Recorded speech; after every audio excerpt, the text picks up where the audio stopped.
Tony D and Little Joan with the Screenwriter's Rant on the Tutor, a story about a tutor who is chased by an obsessive student. Smash like and subscribe. Thank you for smash liking and subscribing. Check out my books, links in the description. Comedy horror in South Jersey. It's the Pineys. Books 1 through 10. Available at Amazon.com. Don't forget, Kindle Unlimited is free, right, little demanding dog? Yeah, you're back on my lap, so shut up. Anyhow, so it's a pretty straightforward story. We've seen it before. The tutor is, it's always the story of a stalker, right? You don't know who's crazy, and then, unfortunately, the trailer kind of gives it away, right? So he's tutoring this kid who's a rich kid, and he becomes obsessed with the tutor and getting to know him and know his wife, and he's having a baby, and he pries into his personal life. He tries to set boundaries, but the kid won't listen. Eventually, he gets mad and hurts himself and frames the tutor, getting him fired, and then ruining his life, essentially. So it becomes a thriller. Keep you guessing till the end. I don't know if it'll keep me guessing, but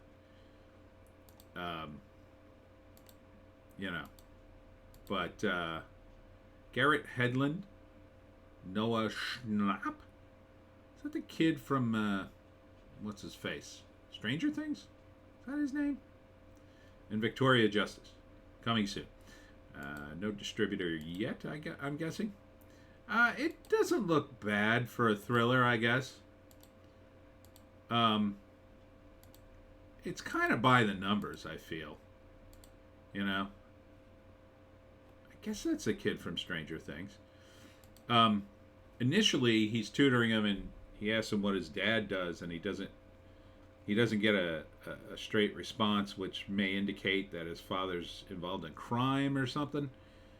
So maybe that's part of it too. Like he's untouchable because he's rich and his father's a criminal.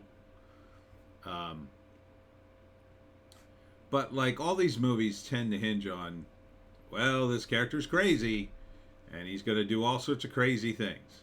Oh, but he's smart crazy. So he's going to set up these elaborate things that making the main character look crazy, or he can't get out of it, or he ends up framing him for stuff. It's like, again, these guys, people who are that disturbed, are so disturbed they kind of can't think straight, and a lot of times, and so the idea that we always have these just below the surface, they're everywhere, these criminal masterminds they're all messed up, but they're super smart and they're gonna frame you for murder, but then in the end they're gonna lose because they finally make a mistake after you kick up your game. It just doesn't ring true, and it's kind of a tired trope at this point. So instead of, like, normally it would be in this kind of stalker movie, it'd be some beautiful woman who dates a guy one time or says something nice to him, and he becomes utterly obsessed with her, and then does the same. It's the same damn movie. This is just taking it out of that realm and placing it in the student-teacher relationship, I guess. I don't know what that really brings to it all that much. I mean, on the one hand, maybe it's a little more realistic because the idea being that this kid is disturbed in some way. That's probably why his father paid for the tutor, because he's been kicked out everywhere and he needs this. But at the same time, he's messed up. I guess, again, that's not a lot to bring to the table for me. I can kind of take or leave this movie. It looks fine. The music looks good. Performances seem fine. It doesn't really burn with the sort of, psychopathic energy you would get in some movies of this genre, right? I think Idris Elba did a movie like this, where he was the crazy stalker guy who dated a woman and then, became obsessed with her, and it had that same kind of vibe. It's just, well, it's just Idris Elba doing this. It's just Noah Schnapp doing this, right? Oh, okay. We need to. It's almost like they sat around and said, "Oh, we're gonna do like a stalkery thing for you, where you're like an evil genius. What do we do for that?"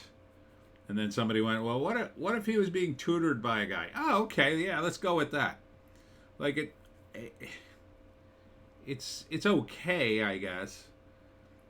You know, if it was a different kind of relationship, maybe a more interesting relationship. Maybe if he was sick and this was like his nurse that had to give him therapy, and then in the process of giving him therapy, he helps him, get well so he could walk better and do things. But then he uses that ability to turn against his nurse. And then the ironic thing could be at the end, like, he's forced to hurt him, and then he's back in his crippled state, and then the implication would be maybe that's how he started the movie. As opposed to this, it just seems like it's going to end probably with him killing Noah to save his wife. I don't know. It's kind of not a low budget. I mean, maybe low budget by Hollywood standards, but it feels like it's a bit off the radar. Would I go see it in the movies? Nah. This is totally a rental for me, if at best.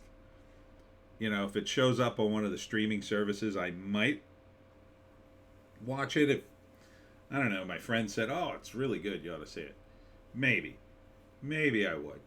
I mean, it looks okay. It doesn't look bad. I'm sure it'll be very watchable. If you haven't seen one of these movies before, it might have been good. I've seen like 10 movies like this, and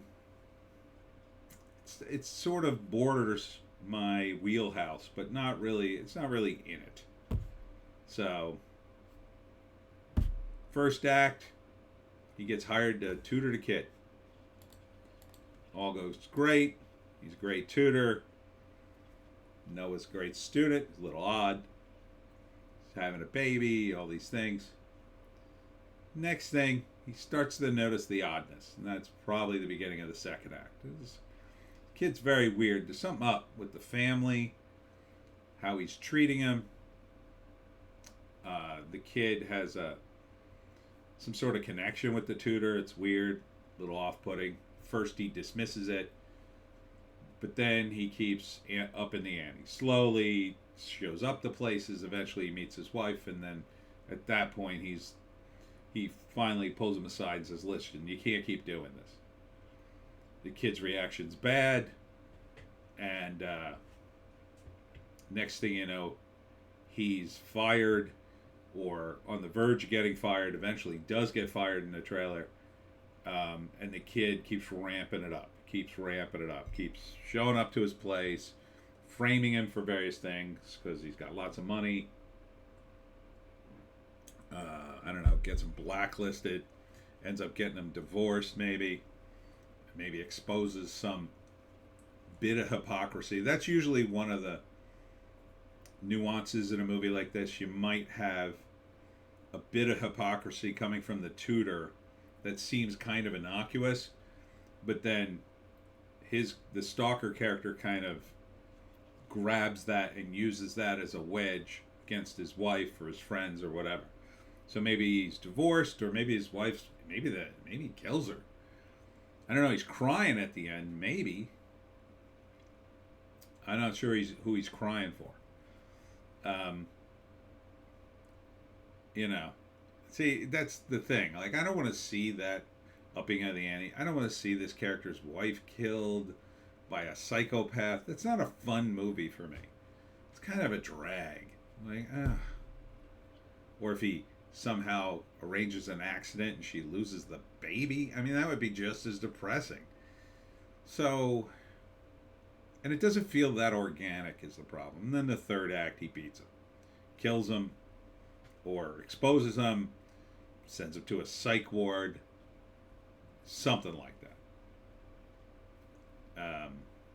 I don't know. These aren't fun movies, in my view. I want a fun movie. Can we have any fun movies? Anyhow, that's it for me, Tony D, and Little Joan. Check us out on Odysee, Bitchute, and Rumble, Joan. We're on those 3 channels too. For our more base takes, I'll be at the Book House tomorrow in Millburn, New Jersey at 6 o'clock. I'll be doing my talk on how to hunt the Jersey Devil. We'll see you tomorrow.